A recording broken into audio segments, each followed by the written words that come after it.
Nothing's more worthy of worship.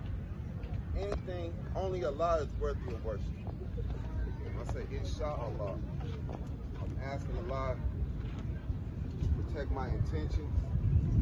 I ask no permission from human beings.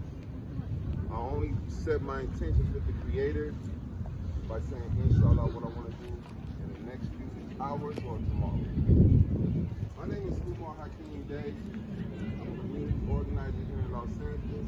I run the foundation called At-Thohir.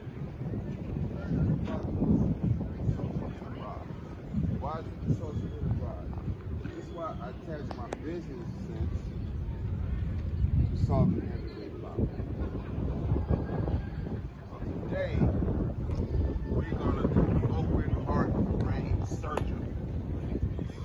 Are you with it? Don't say you with it and not with it. We're gonna do open heart brain surgery. Are you with it? Y'all don't sound excited, man. Honest, I'm out. Y'all don't sound excited. Come on. Are y'all with it? Yeah. All right, that's what I'm talking about. Because somebody told me that Masjid At-Thohir was the best masjid in the city. Is that true? That's some of the bright, because the last time I did a presentation, I think we did a community